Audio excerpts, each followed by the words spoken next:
कैसे आप सभी लोग, एक बार फिर से स्वागत है आपका हमारे YouTube channel study with Yogesh में। जीएस वाला सेक्शन ऐसा करते हैं, एक मैं ना रैंडमली मतलब रैंडम क्वेश्चन पिक करूंगा। भरोसा है तो आप जरूर देखिएगा उसको, ठीक है। एक जो अनुभव होता है, एक एक्सपीरियंस होता है, वो उसके आधार पे एक प्रकार से आपका रिवीजन भी हो जाएगा। यानी दो फायदे हैं, एक तो जीएस में कॉन्फिडेंस आएगा। एक महीना पढ़ेंगे, कोई डेप्थ में या कोई डीप पढ़ाएगा ऐसा बिल्कुल भी नहीं है। रैंडम टॉपिक पकड़ूंगा, कहाँ कहाँ से क्वेश्चन पिक किए जाते हैं, ठीक है। यानी जहां से वो क्वेश्चन पुटअप करता है उसी टाइप की चीजें हम देखेंगे और इंपोर्टेंट क्वेश्चन करेंगे।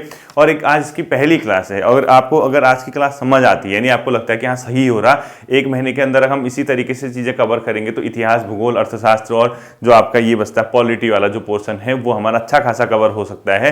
तो आप बता दीजिएगा कमेंट सेक्शन में कि सर सही है, इसको कंटिन्यू कीजिए, ये बता देना आप लोग। वरना अगर आपको लगता है नहीं सर ये हमें आती हैं चीजें, ये हम कर लेंगे इस प्रकार की चीजें, तो फिर आप मुझे बता देना, ठीक है। तो मैं उम्मीद करूंगा, हमेशा नहीं कहता मैंने आपसे पहले भी कहा है, मैं हमेशा नहीं कहता, इस आज की क्लास को जितने भी छात्र देखते हैं, ठीक है, और ये शायद महीनों में एक बार बोलता हूँ मैं, 4 महीने, 5 महीने, 8 महीने में एक बार, जब मैं कोई नई सीरीज शुरू करता हूँ। लाइक मैंने क्रैश कोर्स शुरू किया, मैंने करंट अफेयर की पहली वीडियो दी, मैंने डिस्ट्रिक्ट सीरीज शुरू की, मैंने इंडिविजुअल टॉपिक सीरीज शुरू किया, मैंने एनसीईआरटी के आधार पर पढ़ाना शुरू किया। तो हर पहली क्लास के दिन मैं आपसे एक रिक्वेस्ट करता हूँ, सभी छात्र आज की वीडियो को शेयर कर दीजिएगा। वो इसलिए शेयर कहता हूं क्योंकि यही चीज फिर आज से एक महीने बाद कोई बच्चा मुझसे पूछेगा सर कहां से पढ़े, क्या पढ़े, तो एक लिमिटेशन हर किसी की होती है, वो कितना हर किसी को जवाब दे पाएगा, ठीक है। तो मैं उम्मीद करूंगा जितने भी छात्र, मतलब ऐसे छात्र जो लगातार पढ़ते आए हैं मुझसे, जो वास्तव में गुरु समझते हैं, उनसे उम्मीद करूंगा कि आज की वीडियो को शेयर कर दीजिएगा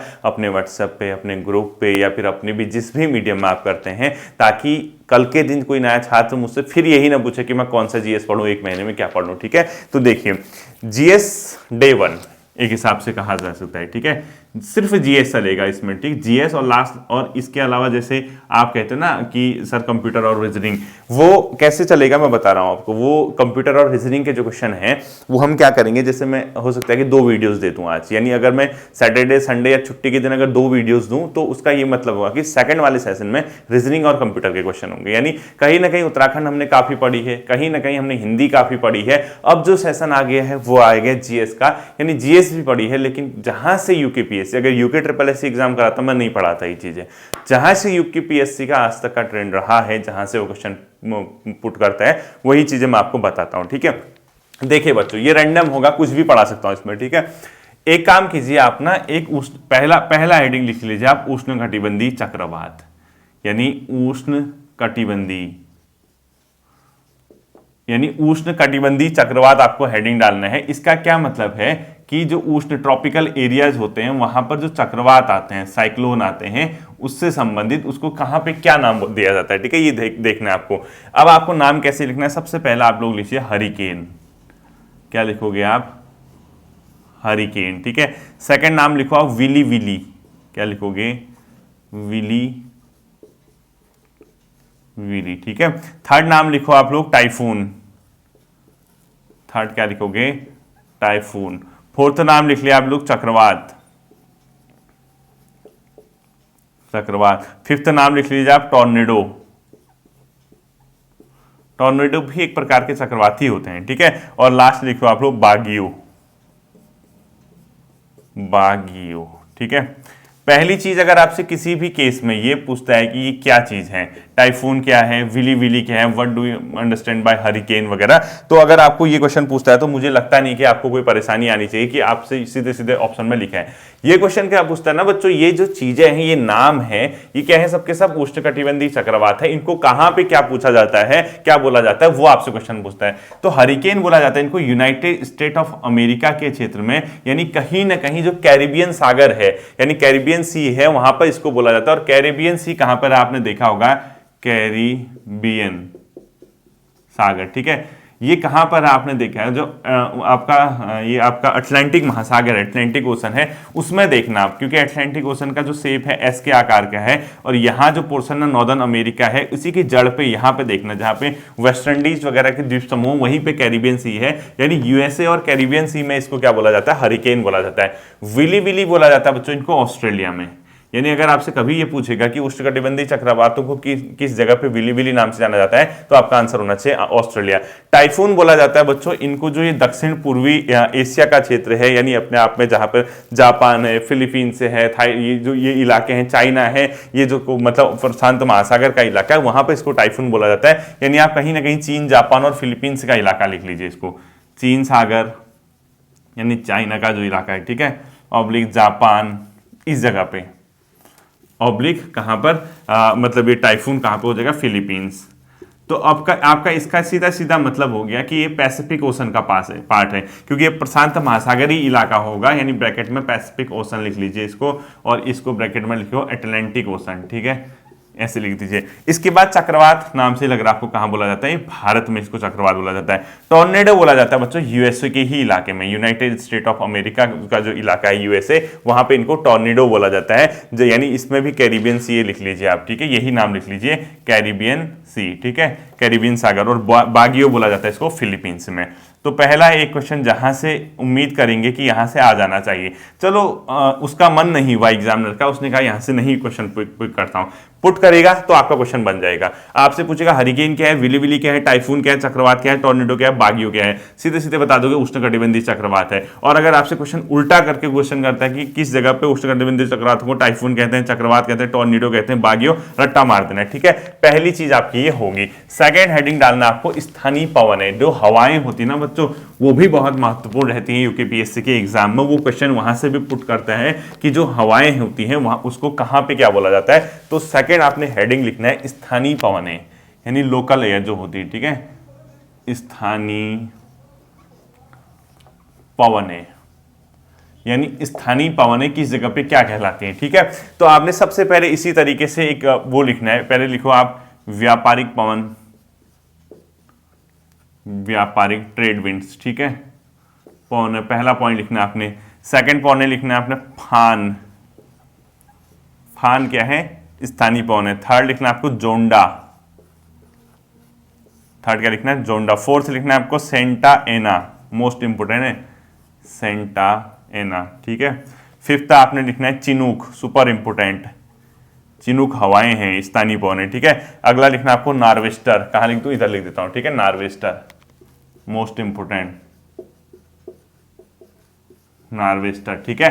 यानी आपने व्यापारिक पौने, फान, जोंडा, सेंटा एना, चिनूक और नॉर्वेस्टर, और लास्ट आप लोग लिख लीजिए ब्लिजार्ड, क्या लिख लोगे, ब्लिजार्ड, ठीक है, ये लिखना है आपको सबसे पहले। देखो अगर आपसे कभी पूछता है कि व्यापारिक पवनों की दिशा क्या होती है, ये जो आपने ट्रॉपिकल एरिया के बाद सब ट्रॉपिकल एरिया देखा होगा ना, 40 डिग्री, 35 डिग्री, 40, यहां से जो भूमध्य सागर की ओर आने वाली हवाएं, भूमध्य सागर नहीं, 0 डिग्री इक्वेटर के, जैसे ये है आपका, सपोज ये 0 डिग्री का इलाका है, ठीक है, ये 35 डिग्री 40 डिग्री का इलाका हो गया दोनों, तो यहां से इधर की ओर आने वाली यानी 0 डिग्री की ओर आने वाली जो हवाएं होती हैं वो क्या कहलाती हैं। अब ये डायरेक्शन किसकी वजह से होता है, कोरियोलिस बल, आपने पढ़ा रखा है मैंने कहीं आपको, ये कोरियोलिस बल के कारण इसकी डायरेक्शन क्लॉकवाइज और एंटी क्लॉकवाइज होती है। तो व्यापारिक पवन अगर कभी पूछता है किस रीजन मतलब रीजन में चलती हैं, तो सिद्ध आंसर होना चाहिए अश्व अक्षांश से 0 डिग्री की ओर, इसको बोलते हैं अश्व अक्षांश भी बोलते हैं, ठीक है, अश्व अक्षांश। ब्रैकेट में लिखो उपोष्ण कटिबंधीय, यानी लगभग कहीं ना कहीं 40 डिग्री के आसपास से 0 डिग्री के आसपास, यानी अश्व अक्षांश से 0 डिग्री के आसपास चलने वाली जो हवाएं होती है व्यापारिक। फान जो होती है स्थानीय पवन बच्चों, स्विट्जरलैंड में कहा जाता है, किन हवाओं को, स्विट्जरलैंड, ठीक है, यहां पर इनको क्या बोला जाता है, फान नाम से जाना जाता है। जोंडा इनको कहा जाता है बच्चों अर्जेंटीना में, कहां पे कहा जाता है जोंडा, अर्जेंटीना, ठीक है, ये भी यहाँ पे ध्यान रखना है। सेंटा एना कहा जाता है इनको कैलिफोर्निया में, मोस्ट इंपोर्टेंट, यूएसए, ठीक है, कैलिफोर्निया, यानी जो यूएसए है, फोर्निया यूएसए है, उसका वेस्टर्न पोर्शन जो होगा कैलिफोर्निया, ब्रैकेट में यूएसए कर दो, यूएसए का पश्चिमी भाग। चिनूक भी इसको कहा जाता है बच्चों यूएसए में, यूनाइटेड स्टेट ऑफ अमेरिका में, रॉकीज पर्वत के आसपास के इलाके में, ठीक है। नॉर्वेस्टर इनको कहते हैं बच्चों भारत में, नॉर्वेस्टर कहाँ कहते हैं, भारत में।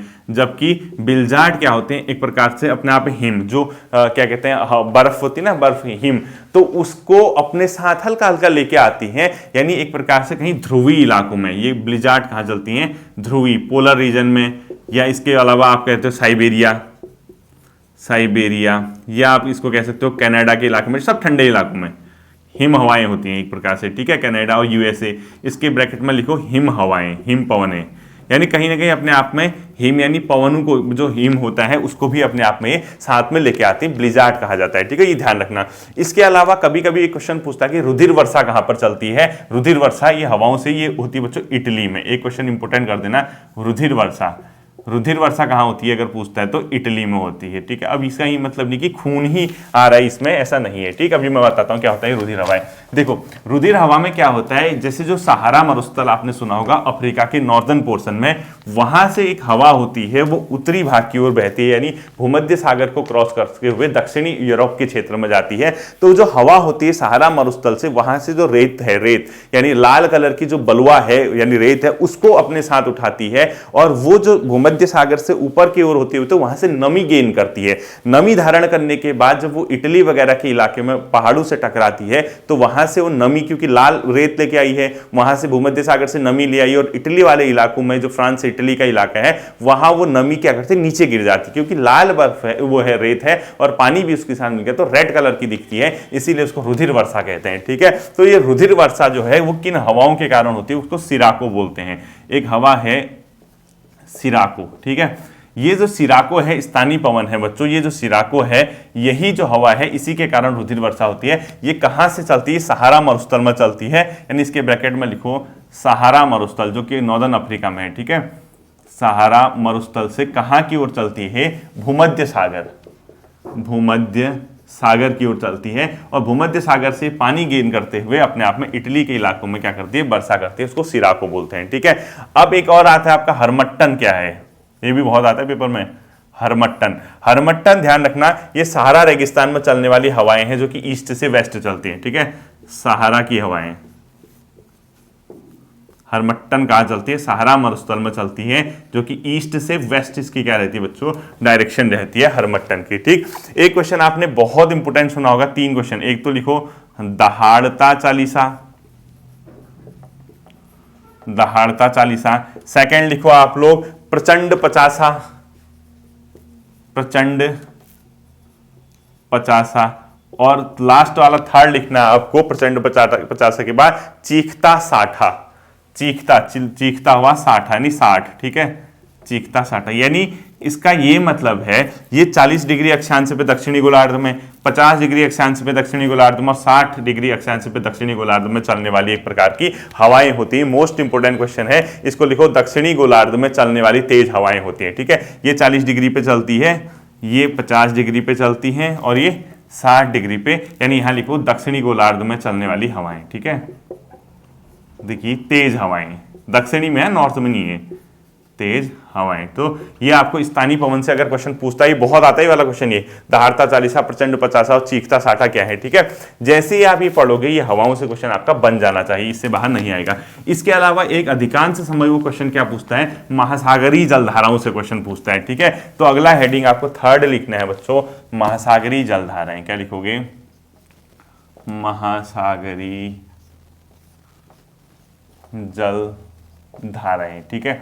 जो जहां से क्वेश्चन पिक करता है वहीं से मैं क्वेश्चन आपको बता रहा हूं। महासागरीय जलधाराएं, इसमें क्या होता है, देखो 2 तरीके से क्वेश्चन पूछता है। एक तो पहला पूछता है कि इनमें से कौन सी एक गर्म जलधारा का एग्जाम्पल है, गर्म यानी जो उष्ण होंगी, गर्म होंगे, ठीक है। इनके आपको नाम लिखने हैं। पहला लिखो क्यूरोसियो, जो कि जापान के पास, ठीक है, क्यूरोसियो। अगर कभी ये पूछता है कि क्यूरोसियो की धारा कैसी जलधारा है, तो गर्म जलधारा, ठीक है। इसके अलावा लिखो गल्फ स्ट्रीम, ब्राजील और अगुल्हास।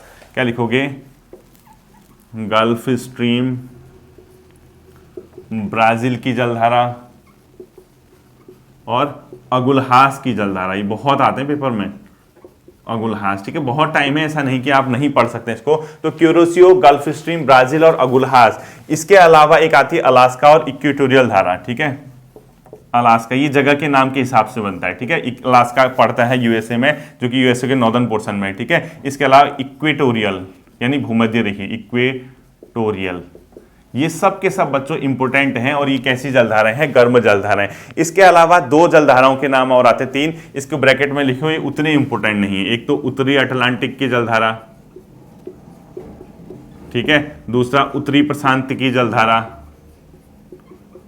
उत्तरी प्रशांत की जलधारा। और एक इसी प्रकार से तीसरा आता है, उसका नाम है अपने आप में पूर्वी ऑस्ट्रेलिया की जलधारा। ठीक है, लिखो पूर्वी ऑस्ट्रेलिया की जलधारा।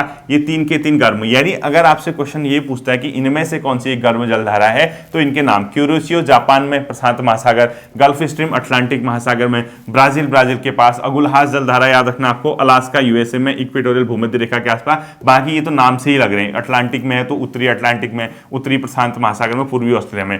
इसी प्रकार से एक दूसरा क्वेश्चन यहां से पूछता है जिसका नाम है ठंडी जलधाराएं। ठीक है, ठंडी जलधाराएं। तो क्वेश्चन क्या करता है, इनमें से कौन सी एक शीत जलधारा का एग्जाम्पल है? तो पहला लिखना है आपको कैलिफोर्निया की जलधारा, कैलिफोर्निया की जलधारा। ठीक है, पहली क्या लिखना है, कैलिफोर्निया की जलधारा। सेकंड आपने लिखो कैनरी की जलधारा, मोस्ट इंपोर्टेंट, कैनरी की जलधारा।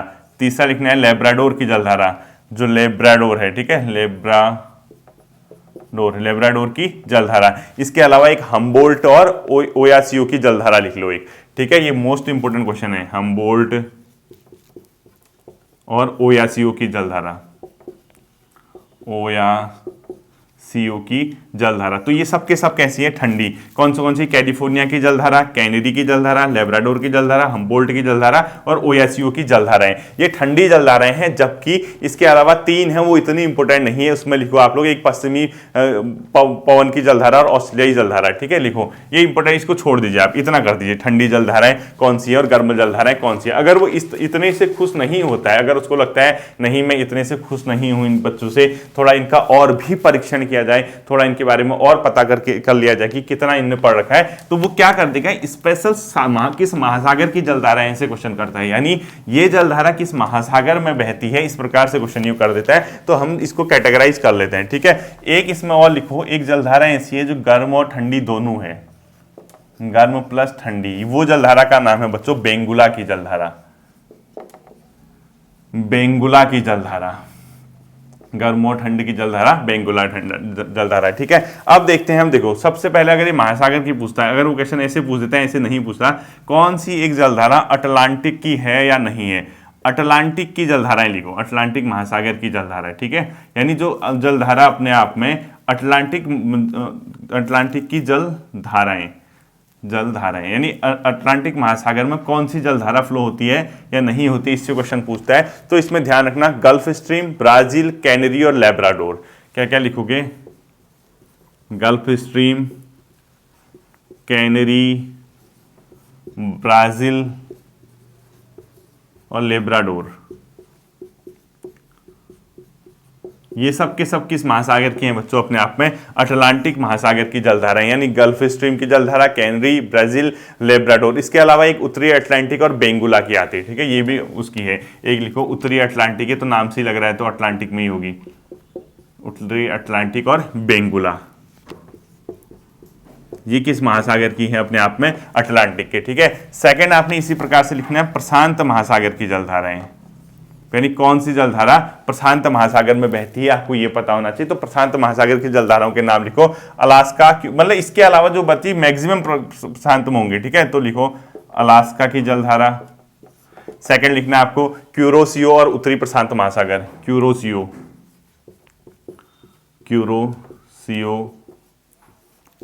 उत्तरी प्रशांत महासागर, ये तो नाम से लग रहा है ना, उत्तरी प्रशांत महासागर की जलधारा, यानी अलास्का, क्यूरोसियो, उत्तरी प्रशांत। इसके अलावा इक्वेटोरियल, कैलिफोर्निया और हम्बोल्ट लिखो। इक्वेटोरियल जो अभी लिखाया था मैंने आपको, टोरियल, कैलिफोर्निया और इक्वेटोरियल के बाद कैलिफोर्निया की जलधारा। ठीक है, कैलिफोर्निया और हम्बोल्ट की जलधारा, ये बहुत आता है पेपर में कि हम्बोल्ट की जलधारा किस महासागर से संबंधित है। ठीक है, तो हम्बोल्ट की जलधारा लिखो। एक लिखो पश्चिमी पवन और ओयासियो की जलधारा, बस पश्चिमी पवन और ओयासियो लिख दो, ओयासियो की जलधारा आदि कर दो। ये किसकी है बच्चों, प्रशांत महासागर की जलधाराएं। और एक और बचती है, वो लिखो हिंद महासागर की। देखो अगला लिखना आपको हिंद महासागर की जलधारा। हिंद महासागर में ज्यादा जलधारा नहीं है, एक ही है। मेन जो हिंद महासागर की जलधारा है उसका नाम है बच्चों अगुलहास और पश्चिमी ऑस्ट्रेलिया की जलधारा। ठीक है, तो लिखो अगुलहास व पश्चिमी ऑस्ट्रेलिया। पश्चिमी ऑस्ट्रेलिया की जलधारा। तो आपका महासागरीय जलधारा से अगर आप इतना करके जाते हैं तो आपका क्वेश्चन गलत नहीं होगा, यानी कहीं ना कहीं या तो आपका उष्णकटिबंधीय चक्रवात पूछेगा, मतलब सॉरी जो चक्रवातों के नाम, या आपकी महासागरीय जलधारा से क्वेश्चन पिक करता है वो, या अगर इनसे नहीं करेगा तो वो पवनों से क्वेश्चन करता है। तो हमारा 3 के 3 पोर्शन क्या हो गए, कवर हो गए। फोर्थ आता है बच्चों झीलें। झीलें, ठीक है, झीलों से क्वेश्चन अगर पूछता है तो ग्रेट लेक बहुत पूछता है, इनमें से कौन सी एक ग्रेट लेक का एग्जाम्पल है, ऐसे क्वेश्चन पूछता है, ठीक है। ग्रेट लेक यानी इसको ब्रैकेट में कर दो महान झील है, ठीक है, कौन सी महान झील के अंदर आती है। तो ग्रेट लेक अगर कहीं पूछता है कहाँ है तो बता देना यूएसए प्लस कनाडा में, इन 2 देशों में है, ठीक है, यूएसए प्लस कनाडा। इनको याद कैसे करना है, ग्रेट झील का ऐसे करोगे होम्स, HOMES। ग्रेट झीलों की संख्या कितनी होगी, 5 होगी। H से ह्यूरान, ठीक है, ह्यूरान। O से ओंटेरियो, ठीक है, ओंटेरियो। M से मिशिगन, E से ईरी,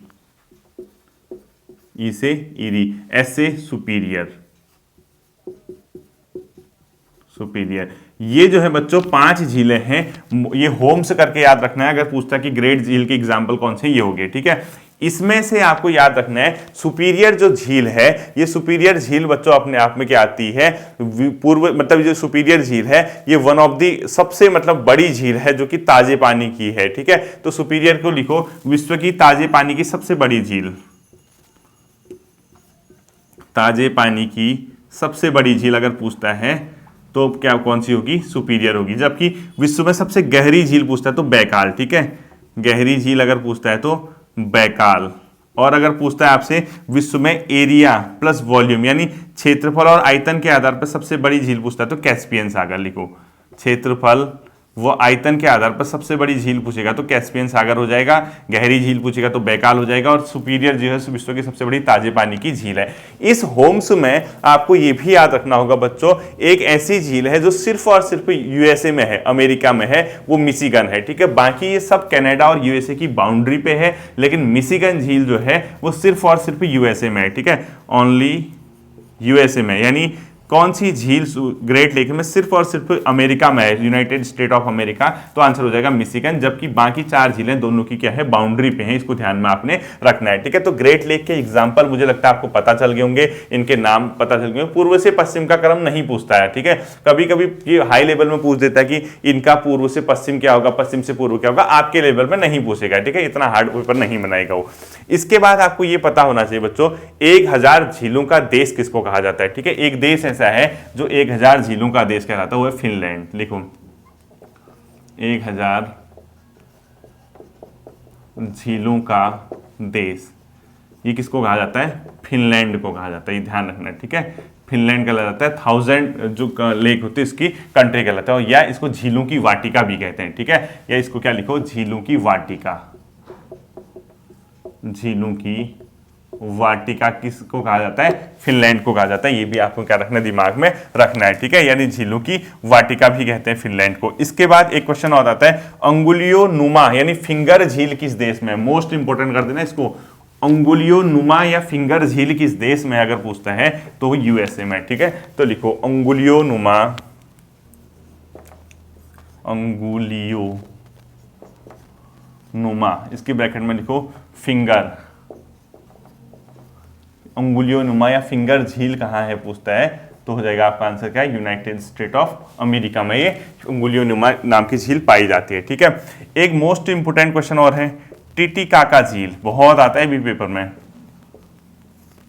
टिटिकाका झील ये जो है बच्चों पेरू में पड़ती है, ठीक है। कहाँ पड़ती है, पेरू में पड़ती है, और इसको ध्यान रखना दूसरी सबसे गहरी झील है बैकाल के बाद, दूसरी सबसे गहरी। और पेरू कहाँ पड़ता है, दक्षिणी अमेरिका महाद्वीप में पड़ता है, ये भी ध्यान रखना आपको, ठीक है। और ये नवागम्य की सबसे बड़ी झील है नाव वगैरह के लिए, ठीक है। इसमें भी लिखो नवागम्य हेतु सबसे बड़ी, ये बहुत आता है टिटिकाका झील सबसे बड़ी, वरना विश्व में तो बहुत सी झीलें हैं, तो एक झील और लिखा देता हूं मैं, बाकी नहीं कर रहा हूं, ठीक है। रेंडियर झील लिखो कनाडा में, रेनडियर झील लिख लो आप लोग, कनाडा में। ठीक है, कभी कभी आपसे जलप्रपात भी पूछ देता है, तो विश्व का सबसे ऊंचा जलप्रपात लिखो, सबसे ऊंचा जलप्रपात, वाटरफॉल। ठीक है, एंजिल, सबसे ऊंचा जलप्रपात अगर पूछता है तो एंजिल जलप्रपात है। ठीक है, और ये कहां पड़ता है? वेनेजुएला में,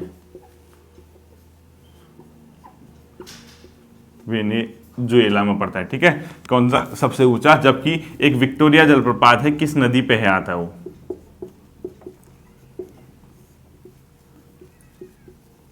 विक्टोरिया जलप्रपात, ये विक्टोरिया जलप्रपात है जो जाम्बेजी नदी में, जाम्बेजी नदी में है। ठीक है, ये आपको तो चार चीजें, अगर इन चारों से भी क्वेश्चन अगर वो नहीं पूछता है, थक जाता है इनसे, तो एटलीस्ट वो कम से कम घास के मैदानों से क्वेश्चन पूछेगा ही पूछेगा। तो अगला फिफ्थ लिखना आपको, घास मैदान। ठीक है, जैसे मैं करा रहा हूं वैसे आपको लिखना है। ठीक है, घास के मैदान लिखो, घास मैदान।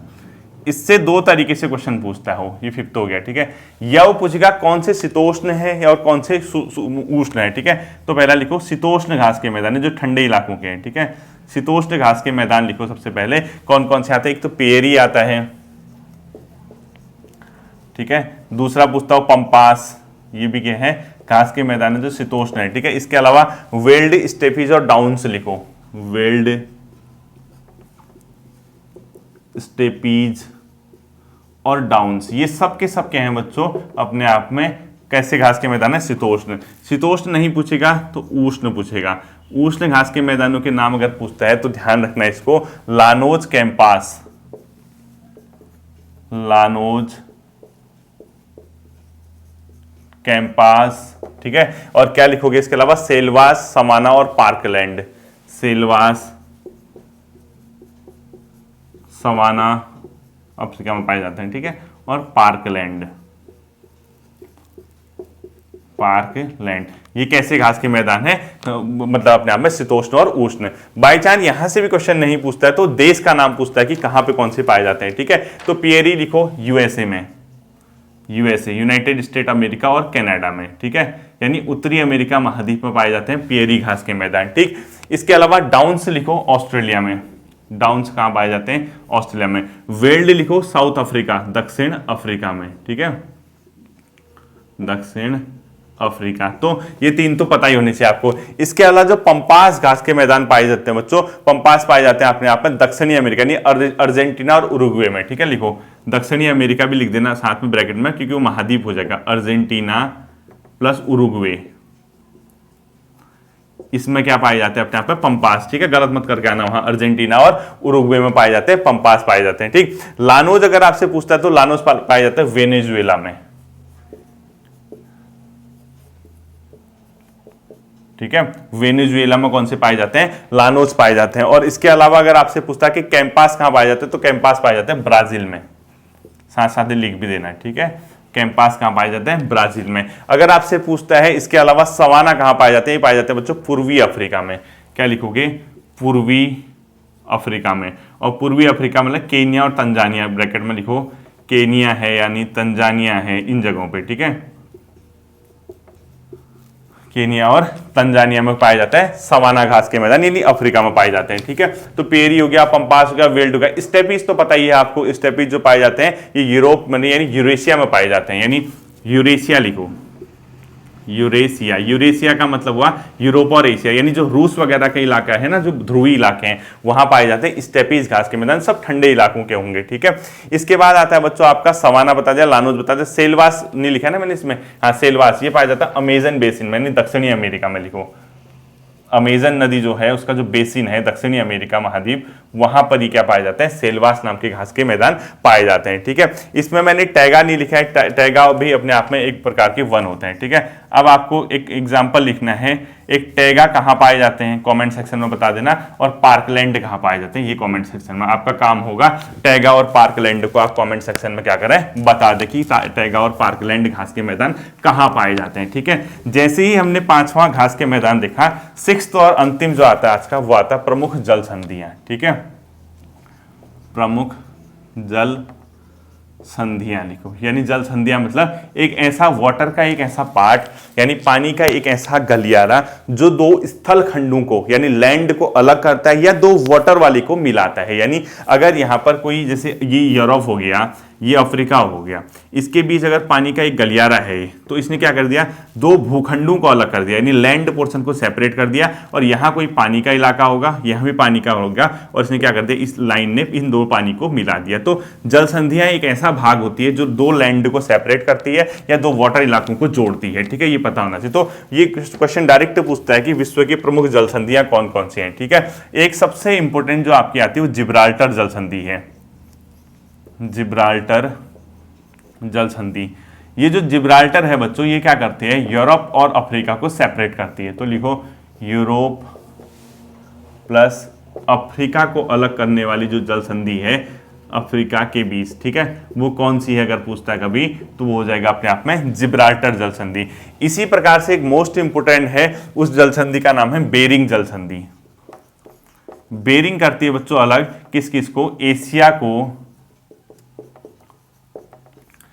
उत्तरी अमेरिका से अलग, नॉर्दर्न अमेरिका। ठीक है, और एशिया का कौन सा पार्ट आता है इसमें पता है, जो मतलब उत्तरी अमेरिका का तो अलास्का वाला आता है इसमें, और एशिया का जो पार्ट आएगा वो चेक कर लेना। ठीक है, एशिया और उत्तरी अमेरिका को बेरिंग जल संधि के द्वारा अलग किया जाता है। और बेरिंग जल संधि है अगर जो पानी का पोर्शन है वो दो को जोड़ती है, एक आर्कटिक को प्रशांत से जोड़ती है। अगर ये पूछता है, अगर अलग करने वाला ना पूछा तो जोड़ने वाला पूछ दिया, तो आर्कटिक को प्रशांत से जोड़ती लिखो, प्रशांत महासागर, ठीक है, से जोड़ती है,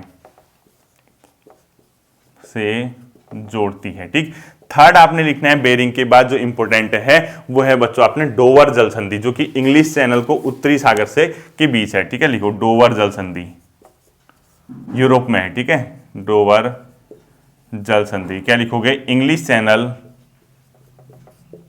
इंग्लिश चैनल व उत्तरी सागर के बीच, सब यूरोप में। ठीक है, उत्तरी सागर के बीच पाई जाती है अपने आप में डोवर जल संधि। ठीक है, ऐसे तीन और लिखने हैं, बस फिर एंड हो जाएगा। इसके बाद आपको पता होगा मलक्का की जल संधि, मलक्का लिखो आप लोग, दो इंपोर्टेंट दो हैं, दो इंडिया के हैं, फिर मैं बताता हूं। ठीक है, मलक्का की जल संधि किस किस के मध्य लिखो, मलक्का है बच्चों अपने आप में किस किस के मध्य, इंडोनेशिया और मलेशिया के मध्य। ठीक है, लिखो इंडोनेशिया प्लस मलेशिया के मध्य, मध्य कौन सी है अपने आप में, मलक्का की जल संधि है। और एक ऐसी लिखना आपको हारमुज की जल संधि, हारमुज की जल संधि। ये है बच्चों फारस की खाड़ी और ओमान की खाड़ी के मध्य, लिखो पर्शियन की, ठीक है, गल्फ ऑफ पर्शियन, फारस की खाड़ी व ओमान की खाड़ी के मध्य,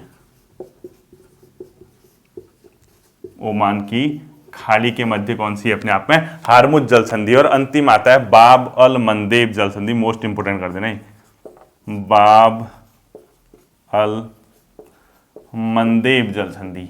ये किस किस के बीच है पता है आपको, लाल सागर और अपने आप में हिंद महासागर के मध्य। ठीक है, तो लिखो लाल सागर व हिंद महासागर के मध्य, कुछ मतलब लाल सागर को हिंद महासागर से जोड़ती है, लाल सागर प्लस हिंद महासागर को जोड़ती है। जहां सागर लिखे होंगे इसका मतलब है वो क्या कर रही होगी, इनको जोड़ ली होगी, और जहां वो लिखे होंगे लैंड का इलाका होगा वो सेपरेट कर रही होगी। ठीक है, हिंद महासागर। बाकी आपको पता ही है 10 डिग्री चैनल, ये खुद ही कमेंट सेक्टर में लिख लेना। और इसके अलावा पाक जल संधि ये कहाँ है ये भी लिख लेना, किस किस को अलग करती है, किसको जोड़ती है, ये होगा। ठीक है, ये थे आपके आज पहले दिन जीएस के 6 टॉपिक, और इन 6 टॉपिक से वो क्वेश्चन कहीं ना कहीं एक नंबर दिखना चाहिए एग्जामिनेशन हॉल पे। ये तो मैं भी उम्मीद करके चल रहा हूँ कि इन 6 पोर्शन में 1 नंबर का क्वेश्चन कहीं ना कहीं दिखना चाहिए, और किस्मत ठीक ठाक रही तो 2 नंबर के क्वेश्चन भी आपको दिख सकते हैं। इसी प्रकार से मैं आपको यही चीज़ें कराऊंगा जो मोस्ट इंपोर्टेंट एग्जाम की दृष्टि से रहती हैं। फिर मिलते हैं अगले सेशन पे, अपना ध्यान रखिएगा। Thank you.